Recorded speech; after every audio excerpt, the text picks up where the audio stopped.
참된 기쁨이란 무엇인가에 대해서 이야기해 보려고 합니다. 이 기쁨이라는 것은 굉장히 핫한 주제입니다. 왜냐하면 사람들이 기쁨이 없는 상태에서 지금 살아가고 있기 때문이죠. 그래서 요 근래를 사는 사람들은 기쁨이라는 것이 무엇인지를 잘 모릅니다. 딱 보면 그래서 이 개그 프로그램이 예전만큼 인기가 없죠. 여러 가지 이유가 있어요. 뭐 개그 프로그램들 자체적으로도 우리가 뭐가 문제지? 이런 여러 가지 분석들도 많이 했지만 결정적인 것은 무엇이냐면 현대를 살아가는 사람들에게 기쁨보다는 우울하고 슬프고 힘든 일이 너무나 많기 때문에 기쁨을 잃어버렸다. 이렇게 볼 수가 있는 것이죠. 사랑하는 여러분, 우리가 삶을 바라볼 때 분명 우리의 삶에는 감사가 있어야 하고 기쁨이 있어야 한다고 늘 생각합니다. 그리스도인의 생각은 비슷해요. 감사가 있어야지, 기쁨이 있어야지, 찬양이 있어야지. 그걸 우리가 모르는 게 아니에요. 우리의 지난 날들을 이렇게 돌이켜보면은 머릿속에 계산의 결과가 나옵니다. 감사가 있어야지, 하나님이 지켜주셨잖아. 기쁨이 있어야지, 하나님께서 지금까지 내 삶을 인도해 주셨잖아. 근데 문제는 뭐예요? 머리로 아는데 실제 그 기쁨이 있는가? 없는 거예요. 없는 거예요. 그게 문제입니다. 교회를 열심히 다니면은 평안이 우리 가운데 임해야 되죠. 맞는 거잖아요. 그게 교회를 열심히 다니면 아까 제가 말씀드린 것처럼 감사가 넘치고 찬양이 넘쳐야 됩니다. 그렇죠? 근데 실제 교회를 열심히 다니면 어떤 일이 벌어지냐면 남자친구도 없고 여자친구도 없고 그 다음에 기쁨도 없고 평안도 없어집니다. 왠지 아세요? 쉬는 날이 주말인데 주말마다 나가서 교회에서 봉사해야 되기 때문에. 그리고 남친구 여자친구 왜 없는지 아십니까? 남친구 여자친구를 만날 수 있는 장소에 나가야 되는데 직장 아니면 교회에서 만나야 되잖아요. 교회엔 이미 다 임자가 있어요. 다 임자가 있어요. 그러니까 이거는 아무것도 없는 상태에서 교회에 나가서 내가 어떤 기쁨이나 섬기는 것도 기쁨이 있을 수 있잖아요. 그래야 되는데 처음에는 감격도 있고 감동도 있고 기쁨도 있었던 것 같은데 시간이 지나면은 사그라드는 겁니다. 내가 그 주님 때문에 우리 이 교회를 나와가지고 주님 만나는 기쁨으로 인해서 충만했던 적이 분명히 있었겠죠. 어느 순간 보니까 그 순간 다 사라져버리고 나한테 뭐만 남았어요? 책임과 의무만 남았다. 그래서 교회에서 가장 핫한 주제, 부흥회나 뭐 아니면은 수련회나 이런 때마다 오셔가지고 강사 목사님들이 하는 얘기가 뭐예요? 첫사랑을 회복해야 됩니다. 다른 말로 하자면 뭐예요? 기쁨을 회복해야 합니다라는 거예요. 그런 설교들을 우리가 정말 많이 들었죠. 제가 우리 이 믿음으로 사는 교회에 와서 이 교회를 섬기면서도 사실 그런 주제의 설교를 많이 했던 것 같습니다. 여러분, 예수님을 믿으면 기뻐집니다. 기쁨을 회복해야 합니다. 이런 설교를 저도 여기 와서 많이 했거든요. 근데 문제가 있는 거죠. 왜 문제가 있냐? 머리로 아는 그 지식이 있음에도 불구하고 내 삶으로 사라지지는 않는 겁니다. 그래서 기쁨이 없는 거죠. 그래서 평안이 없는 거죠. 그래서 오늘은 어떤 주제에 대해서 좀 이야기를 하고 싶냐면 참된 기쁨이란 무엇인가? 그리고 왜 우리에게 그런 기쁨은 없는가? 있어야 되는데 왜 없는가?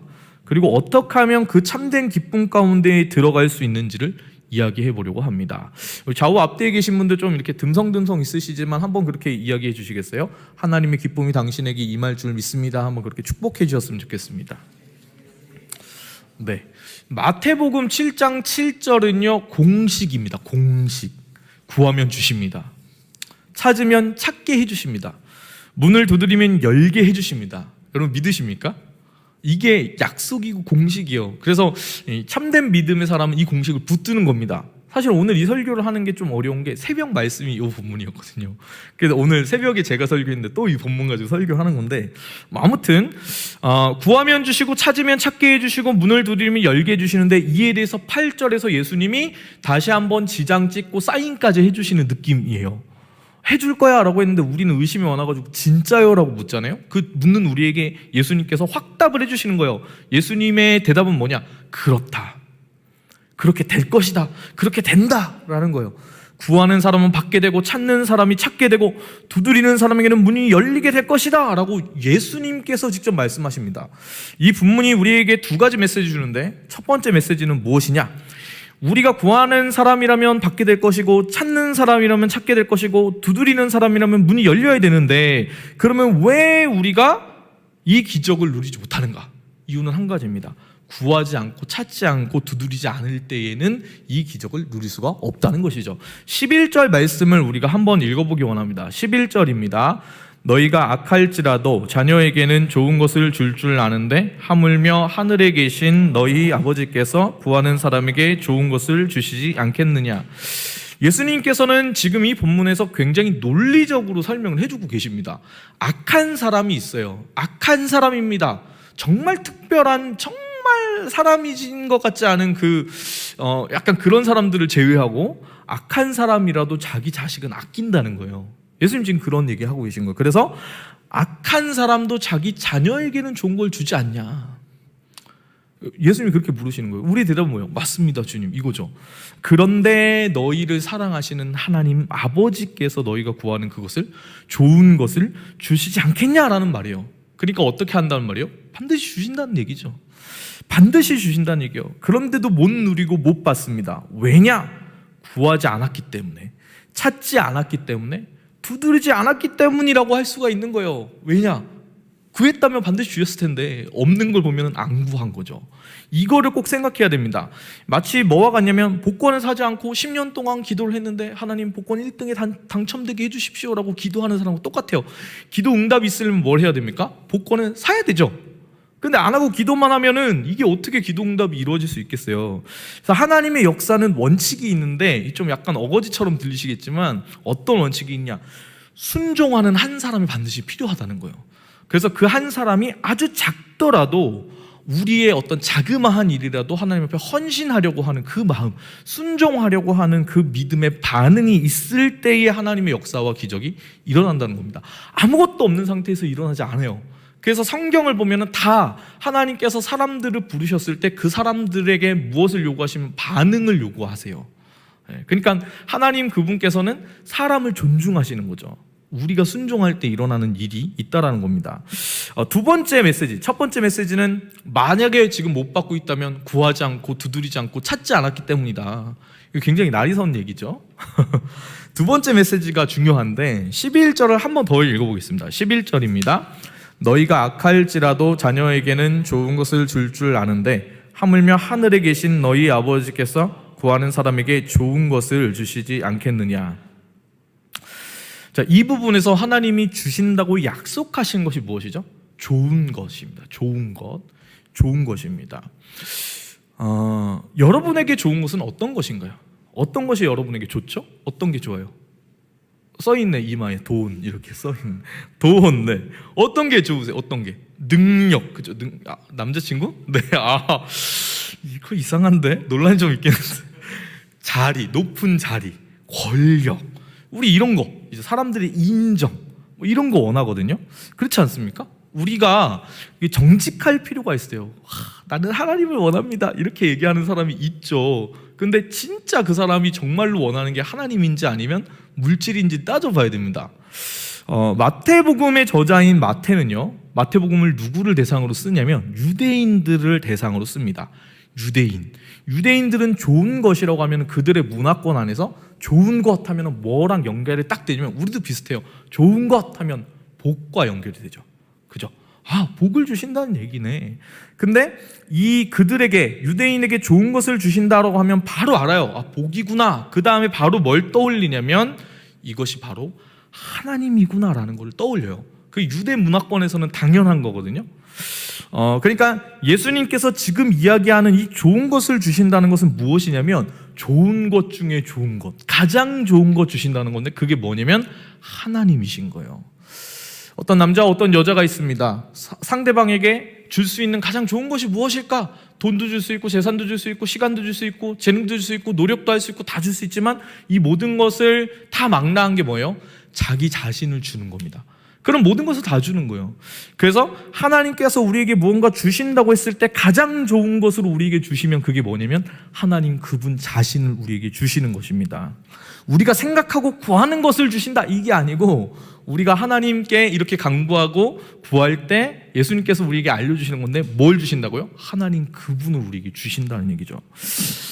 이것은요 같은 내용을 담고 있는 누가복음에서 더 명확하게 드러납니다. 누가복음 11장 9절에서 13절을 보면 마태복음과 거의 똑같은 본문이 등장해요. 이 본문을 개역개정으로 우리가 한번 읽어보기 원합니다. 9절에서 13절입니다. 읽습니다. 내가 또 너희에게 이르노니 구하라 그러면 너희에게 주실 것이요 찾으라 그러면 찾아낼 것이요 문을 두드리라 그러면 너희에게 열릴 것이니 구하는 이마다 받을 것이요 찾는 이는 찾아낼 것이요 두드리는 이에게는 열릴 것이니라. 너희 중에 아버지 된 자로서 누가 아들이 생선을 달라 하는데 생선 대신에 뱀을 주며 알을 달라 하는데 정갈을 주겠느냐.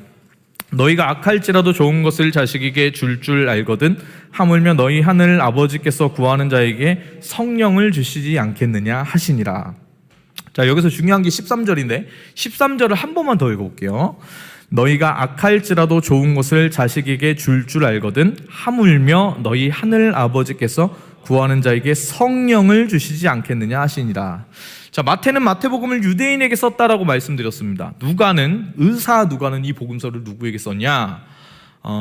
일반 사람들을 대상으로 썼다고 보면 돼요. 근데 정확하게 따지면 이 누가복음은 사도행전과 원래 한 세트입니다. 누가복음, 사도행전 이렇게 나누지만 누가복음이 1부격에 해당하는 책이고 사도행전이 2부격에 해당하는 책이에요. 그러니까 원래는 한 권이라고 봐야 되는 거죠. 모르셨죠? 네, 원래는 한 권이라고 봐야 되는 거예요. 여기에 보면은 누가복음에 이렇게 뭐라 해야 되나? 그 수신자의 이름이 나오거든요. 데오빌로 가카요. 뭐 이렇게 나와요. 사도행전에서도 나와요.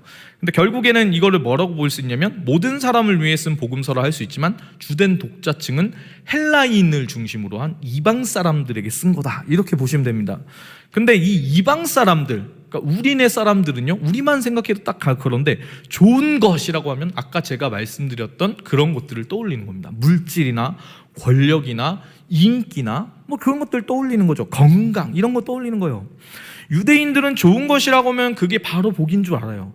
그리고 그게 하나님이구나 이렇게 생각하는데 이방 사람들은 좋은 것이라고 하면은 오해가 생기겠죠. 그래서 누가는 이 부분에서 오해가 생기지 않도록 명확하게 이야기해 줍니다.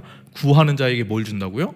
우리가 생각하는 그것을 주는 게 아니라 성령을 주시지 않겠느냐.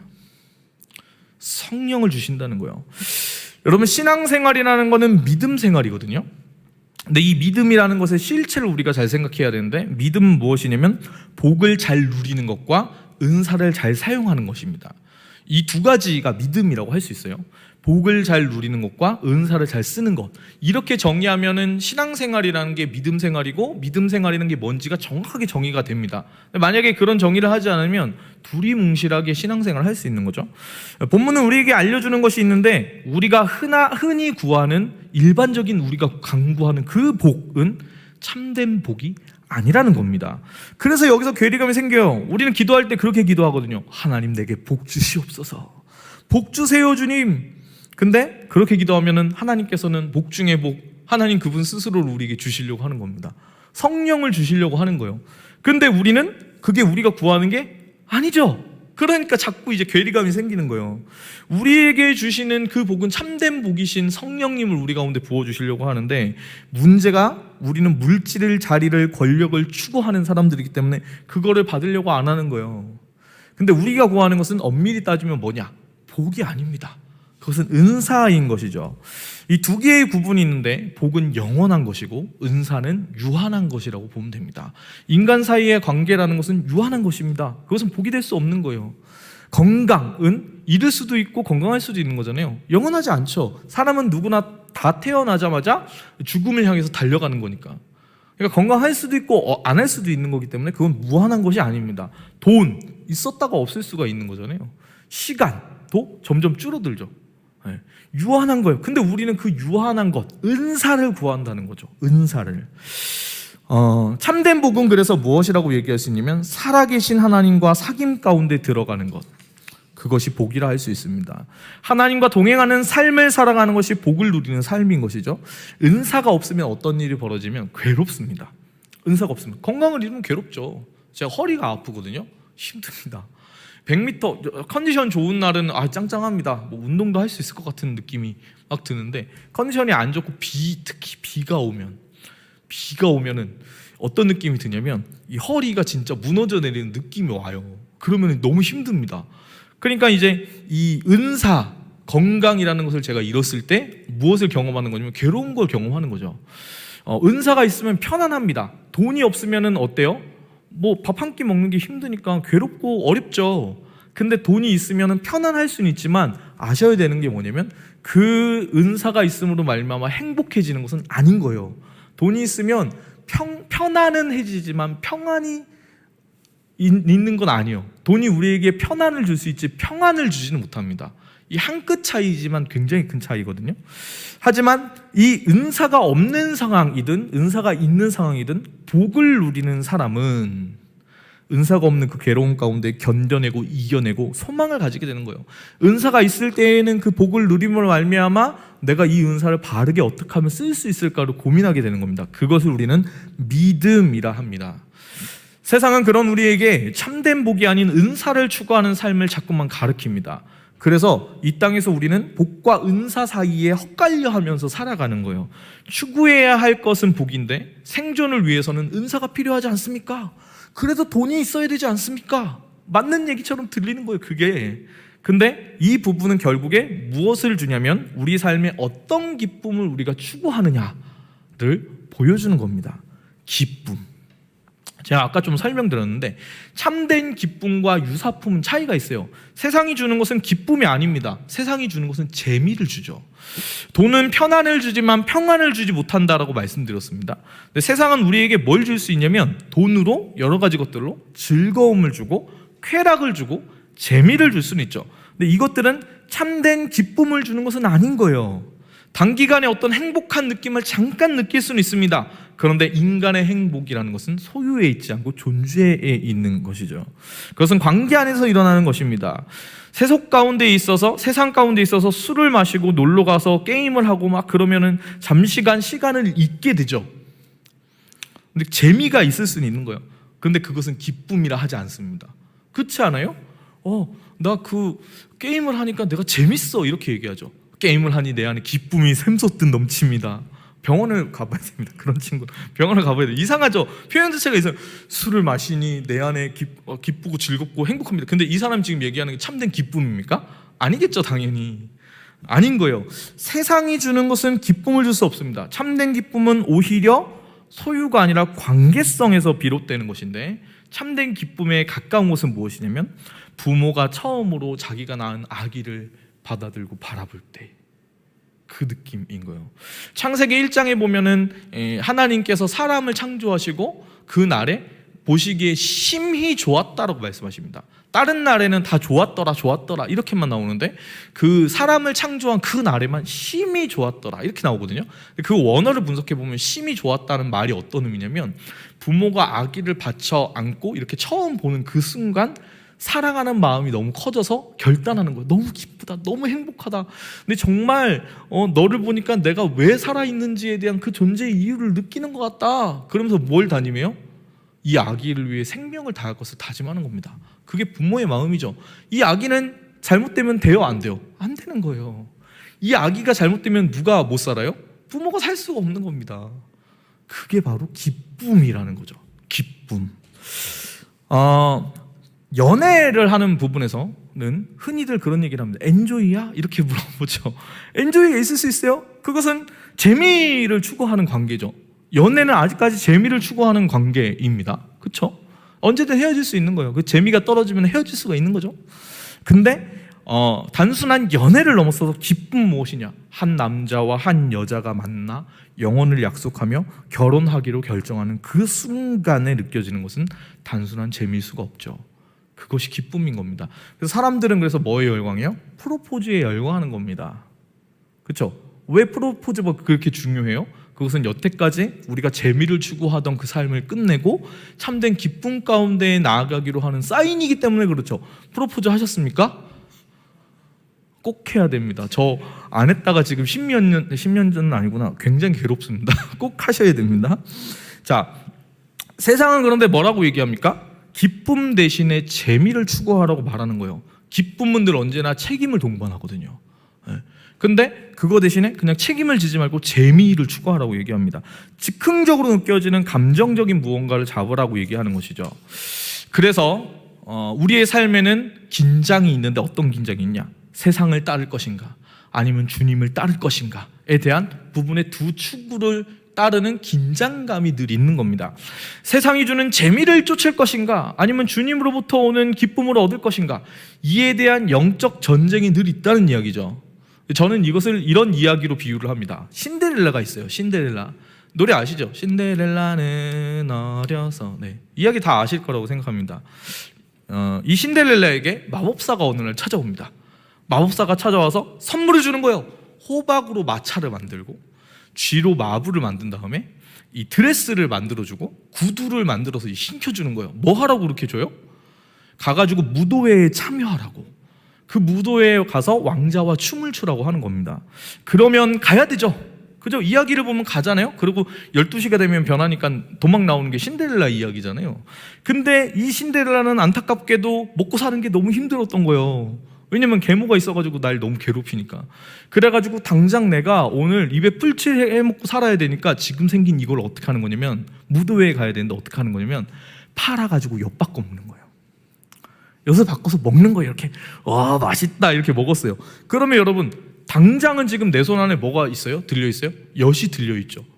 이전에 먹지 못했던 그 달짝지근한 맛을 내가 지금 누릴 수 있겠지만, 그것을 팔아가지고 엿 바꿔 먹으면 뭘 누릴 수는 없냐면 무도회에 가서 왕자와 춤을 추는 기쁨은 누릴 수가 없는 겁니다.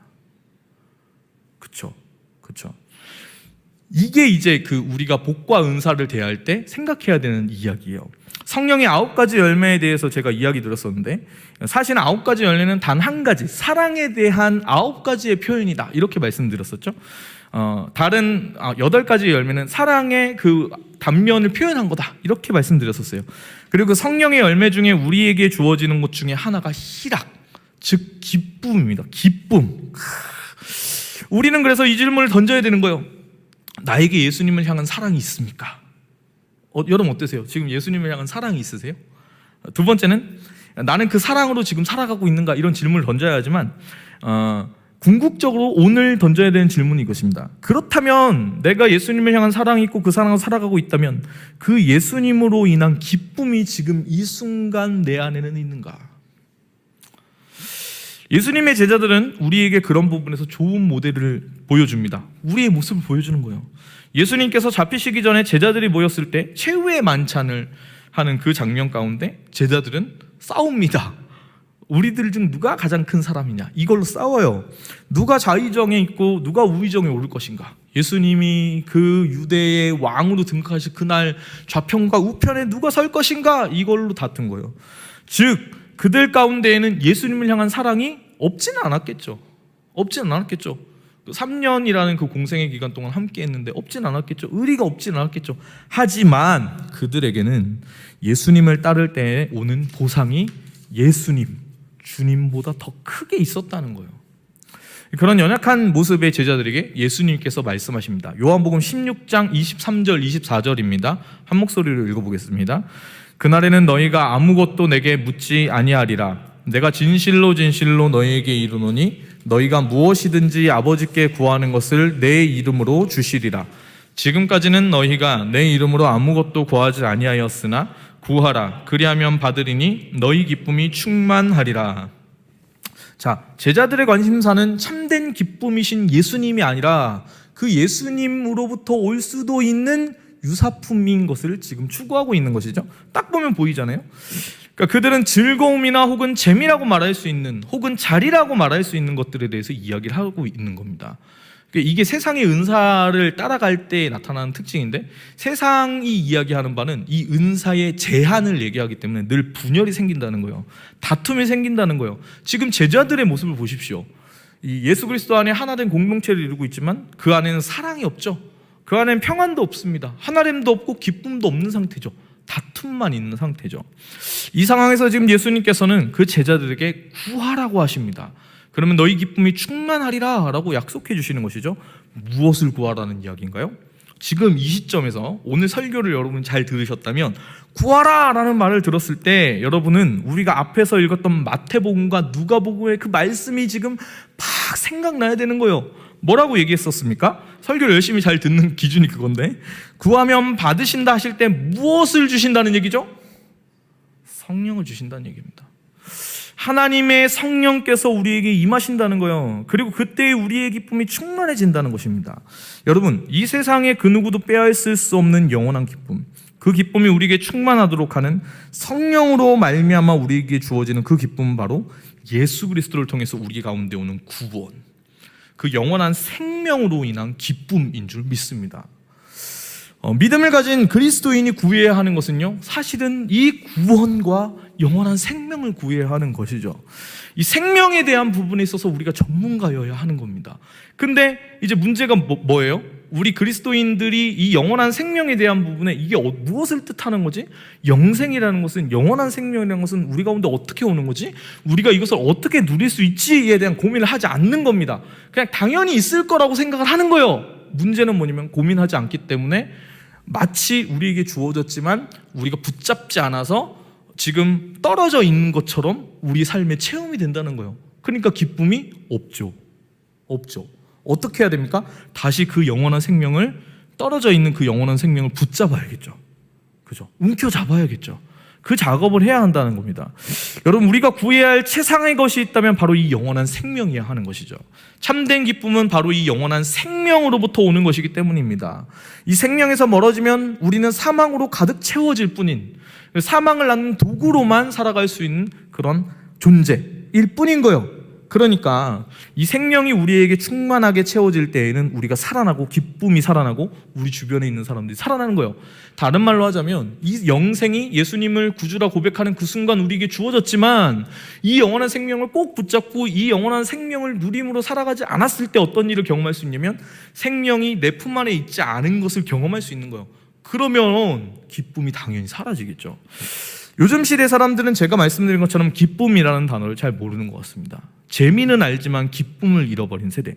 근데 그래서 이 기쁨을 잃어버렸을 때 사람의 행복과 삶의 목적을 잃어버리는 거라고 볼 수 있거든요. 재미는 여러분, 살아가는 부분에 방향성을 잃게 하는 게 재미입니다. 도박을 하면 재밌죠. 도박을 하면 재밌어요. 도박을 하면서 돈을 딸 때 쾌감이 있습니다. 근데 그러면 결국 어떻게 되죠? 성공하나요? 행복해지나요? 아니요, 절대 그럴 수가 없는 겁니다. 멸망의 지름길이 되는 거예요. 재미는 삶의 방향성을 잃게 합니다. 술을 마셔가지고 알코올 중독에 걸리면 술 마실 때는 좋죠. 근데 그거보다 더 괴로운 여러 가지 일들이 생김에도 불구하고 그 재미, 술을 마셨을 때 잠깐 기분이 알싸하게 나가는 그 재미를 잊지 못해가지고 그냥 알코올 중독에 빠져버리는 겁니다. 그런 우리 가운데 웨스터민스터 소요리 문답은 1문에서 사람의 제일 되는 목적이 무엇인지를 알려줍니다. 사실은 우리가 예수님 잘 믿으려면 공부를 좀 해야 되는데 많이 공부할 필요가 없습니다. 중요한 거 몇 개를 공부를 하면은 이 길을 잃어버릴 염려가 별로 없거든요. 왜냐면 정답이 딱 나오니까요. 문제는 그거를 잘 알려고 하지 않고 공부하려고 하지 않아서 문제예요. 소요리 문답 1문에서 얘기를 합니다. 사람의 제일 되는 목적이 무엇입니까? 정답이 이렇습니다. 그것은 하나님을 영화롭게 하는 것과 영원토록 그를 즐거워하는 것이다. 여기에서 하나님을 영화롭게 하는 것과 그를 영원토록 즐거워하는 것은 무엇을 얘기하는 것일까요? 재미가 아닌 기쁨을 얘기하는 거겠죠. 사랑하는 여러분, 예수님께서 우리 가운데 오셨습니다. 이것을 우리는 복된 소식, 즉 복음이라고 하죠. 왜 복된 소식입니까? 예수님이야말로 기쁨의 하나님이시기 때문에 그래요. 예수님이 가시는 모든 곳 가운데 절망이 있었지만 예수님께서 가시는 그 순간 그 어두움은 빛이 되고 절망은 기쁨이 된 줄로 믿습니다. 그 모든 사망은 생명 가운데 나오신 것이죠. 그래서 이 복음서를 통해서 우리가 예수 그리스도의 그 행적을 보는 순간 우리는 뭘 알 수 있냐? 내 안에 그 주님이 찾아오시면 이 절망과도 같았던 나의 삶 가운데 기쁨이 차오르겠구나. 우린 그것을 알 수 있는 것입니다.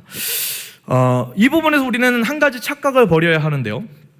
우리가 기쁨이라는 것을 누리지 못하는 가장 큰 착각 중에 하나는 무엇이냐면 바로 기쁨이 우리의 노력으로 만들 수 있는, 능력으로 만들어낼 수 있는 무언가라고 생각할 때 우리는 실패를 경험하게 됩니다. 이것은 세상이 이야기하는 바예요. 여러분, 감정이 굉장히 중요합니다. 상담과 심리에서는 감정에 굉장히 중요한 포인트가 있다고 얘기해요. 그래서 여러분 많이 웃으려고 노력하세요. 여러분 많이 밝아지려고 노력하세요.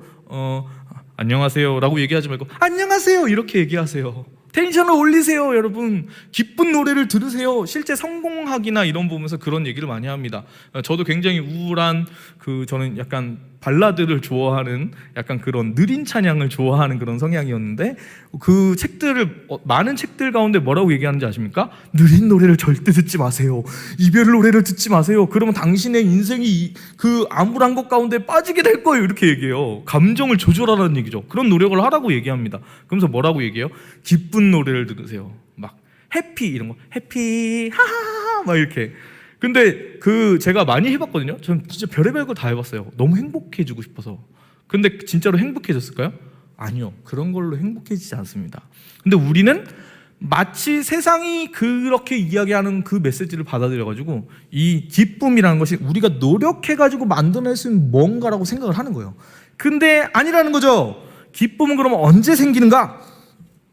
그저 우리가 주님 안에 있을 때, 예수님 안에 있으면 생기는 것이라는 것이죠. 그러므로 우리는 기쁨이라는 것을 위한 훈련을 시작해야 되는데, 이 훈련이란 건 무엇이냐면 예수님 안에 거하는 훈련을 해야 되는 겁니다.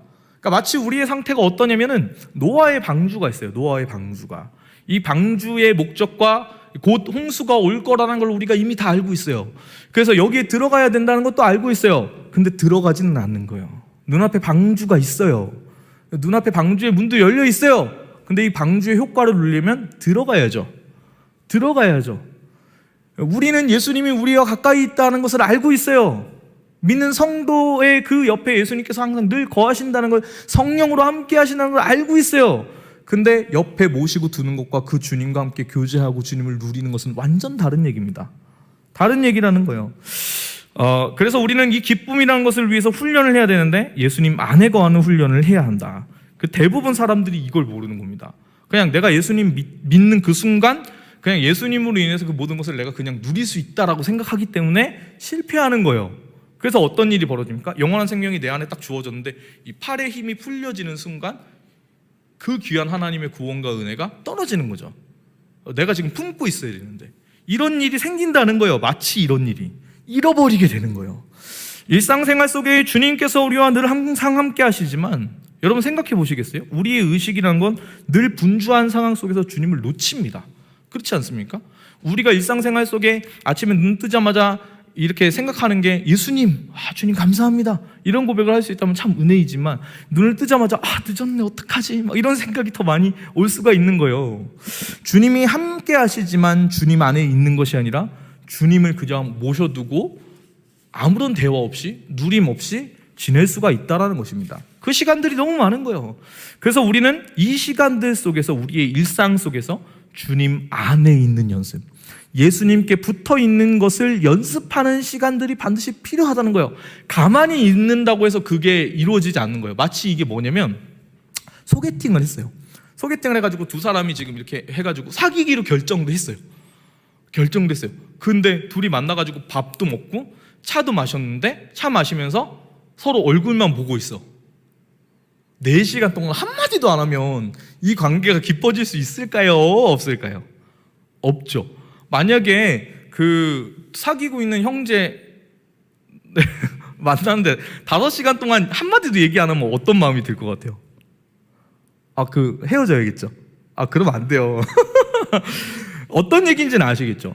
이 관계가 깊어지려면 쌍방의 노력이 필요한데 하나님은 늘 언제나 우리를 향해서 말씀하세요. 구하고 찾고 두드리면 내가 줄 거야. 뭘 줘요? 나를 줄 거야. 하나님의 사랑은 변함이 없는 거예요. 그러니까 누구에게 문제가 있냐면 우리에게 문제가 있는 것이죠. 그래서 우리는 이거를 자연스럽게 그냥 될 거라고 생각하지만 경건이라 하죠. 이거를 예수님께 붙어 있는 것, 하나님께 다 가까이 나아가는 것, 이 경건에 대한 훈련의 영역이 우리의 삶 가운데 필요하다는 거예요. 그러므로 사랑하는 여러분, 이 하나님을 향한 사랑과 기쁨은 근육과도 같습니다. 근육. 연단되어지고 계속 사용해야 되는 부분이에요. 계속해서 그리스도 안에 거하는 것을 연습해야 되는 것이죠. 그럴 때 우리는 사랑의 사람이 되고 기쁨이 사람이 되는 그 근육이 길러지는 겁니다. 그래서 습관이라고도 할 수 있는 거예요. 그 기쁨의 근육이 이렇게 개발되어지고 계속해서 이렇게 연단되어지면 어떤 일이 일어나냐면 작은 것 하나하나에도 감사합니다. 작은 것 하나하나에도 주님 때문에 기쁩니다라는 그 말을 할 수가 있게 되는 것이겠죠. 그 훈련 가운데 얻을 수 있는 가장 큰 유익이 무엇이냐면 바로 내가 누구인지, 그리고 하나님이 어떤 분이신지를 알게 되는 겁니다. 이게 좀 어려운데 그냥 가볍게 말씀드리자면 뭘 알게 되는 거냐면 내 한계를 알게 된다라는 얘기입니다. 내 한계. 사람은 언제 기쁨을 잃어버리느냐? 내 한계 너머에 있는 걸 내 뜻대로 하려고 할 때 기쁨을 잃어버립니다. 왜? 절대 내 마음대로 안 되잖아요. 제가 옛날에 그랬었어요. 누군가 제가 되게 아끼는 친구가 있는 거예요. 이 친구를 제 마음대로 제가 가르치고 싶어요. 이 친구에게 좋은 마음이죠. 가르치고 싶어요. 접근을 해가지고 이제 얘기를 했어요. 내가 널 가르치고 싶다. 그랬더니 어떤 일이 벌어집니까? 퇴짜를 맞은 거죠. 나는 당신에게 배우고 싶지 않습니다. 실제 그런 일이 있었습니다. 그러면 이제 저는 무슨 생각을 해야 될까요? 이놈이 감히 막 이렇게 할 수 있을까요? 아니요. 그러면은 제 안에 뭐가 잃어버려지면 기쁨이 사라지죠. 문제는 뭔지 아십니까? 다른 사람의 마음은 내 마음대로 할 수가 없는 겁니다.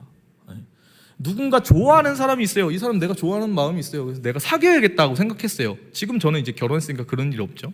근데 과거에 지금 여기 있는 이 한창 때인 김호중 형제가 누군가에게 좋아하는 마음이 생겨가지고 고백을 한다 해봅시다.